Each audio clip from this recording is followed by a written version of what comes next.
Olá, aqui é Pedro Gonzaga e nós continuamos falando sobre as manifestações literárias no nosso início da história brasileira. Na metade do século XVI, nós começamos a ter alguns relatos e algumas tentativas de literatura nessa terra recém-descoberta. Devemos considerar que havia pouquíssimos portugueses neste imenso território que é o Brasil, e mesmo hoje, se o aluno quiser fazer essa reflexão, acho que vale a pena pensar num país das dimensões de Portugal. Peguemos a população de hoje, 30 milhões de habitantes, e que tivesse a missão de colonizar uma extensão de terra gigantesca como esta aqui, de 200 milhões de habitantes. Naquela época eram muito menos os portugueses, e muito menos os portugueses que podiam cruzar o oceano em caravelas. Então veja vocês que havia uma dificuldade muito grande de iniciar uma civilização por aqui. Uma tentativa inicial dos portugueses foi utilizar os índios como mão de obra escrava, visando num primeiro momento talvez convertê-los ao cristianismo, o que é feito por aquela famosa companhia criada ao longo da Contra-Reforma, a Companhia de Jesus, a Companhia Jesuítica, que cumpria com a missão que lhes deram, qual seja, catequizar estes índios.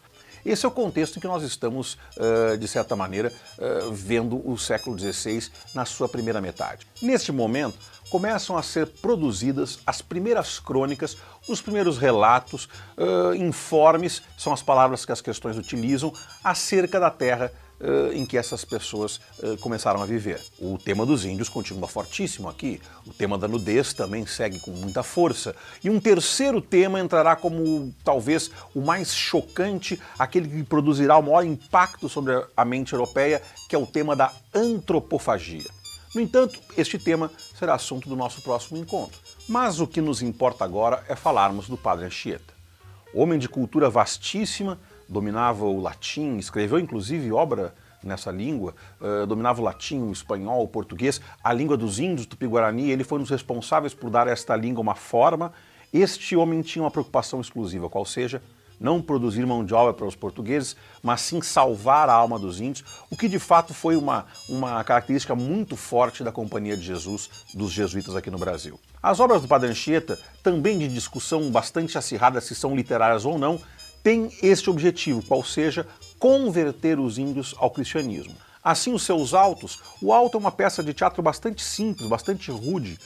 Tanto seus autos quanto seus poemas têm então como principal missão levar os índios a acreditar na figura de Cristo. Neste mesmo período, e estamos falando aí da década de 60 do século XVI, 1560, por aí, nós começamos também a ter os relatos dos viajantes. Nestes relatos, o tema central não será mais a religião, e sim, qual seja, o modo de vida dos índios e, mais do que isso, como administrar, como colonizar, como aproveitar os recursos naturais do Brasil, o que nos levaria, e vai nos levar, na sequência do nosso programa, claro, a todos aqueles períodos coloniais de exploração das características do solo, primeiro para o Brasil, depois a cana, e assim nós iremos, por enquanto não, claro, que esses primeiros viajantes e que esses primeiros estudiosos enxergaram na terra que conheciam pouco a pouco. Um aspecto importante que o aluno não pode esquecer é que nós não temos aqui ainda também aquele aspecto inventivo